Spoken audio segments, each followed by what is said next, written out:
ម្មជាតិអាចរស់នៅបានដោយគ្មានមនុស្សប៉ុន្តែមនុស្សមិនអាចរស់បានទេបើសិនគ្មានធម្មជាតិព្រៃឈើគឺជាអុកស៊ីសែនជាដង្ហើមជាជីវិតហើយក៏ជាជំរងដ៏កក់ក្ដៅរបស់មនុស្សផងដែរតែឥឡូវនេះធម្មជាតិរុក្ខជាតិកំពុងរងការបាត់បង់ដោយការកាប់បំផ្លាញជាច្រើនប្រភេទ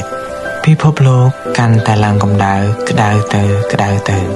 អាកាសធាតុប្រែប្រួលរដូវមិនទៀងទាត់ភាពស្រស់ស្រាយនិងវត្ថុធាតុដើមរបស់ធម្មជាតិត្រូវបានបំផ្លាញបន្តិចម្ដងសម្រាប់ព្រៃឈើកាន់តែបន្លឺឡើងខ្លាំងទៅដូច្នេះហើយការចូលរួមមើលថែនិងអភិរក្សធនធានធម្មជាតិ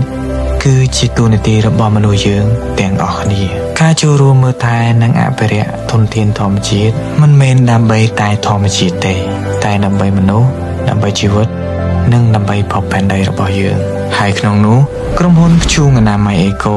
ក៏បានចូលរួមចំណែកក្នុងការមើលថែនិងអភិរក្សព្រៃឈើផងដែរដោយពួកយើងបានប្រមូលយកកាកសំណល់រុក្ខជាតិជាច្រើនដូចជាស្រកីដូងកាកអំពៅធាងត្នោតនិងកាកសំណល់រុក្ខជាតិផ្សេងទៀតដើម្បីកែច្នៃធ្វើជាធ្យូងអនាម័យដែលមានគុណភាពប្រសិទ្ធភាពខ្ពស់មិនប៉ះពាល់ដល់សុខភាពសុវត្ថិភាពងាយស្រួលប្រើប្រាស់មិនប្រឡាក់ដៃសន្សំសំចៃថវិកាជាងធ្យូងព្រៃទៀតធ្យូងអនាម័យអេកូសន្សំសំចៃថវិកានិងជួយថែរក្សាបរិស្ថានចូលរួមអភិវឌ្ឍនិងសហការដោយ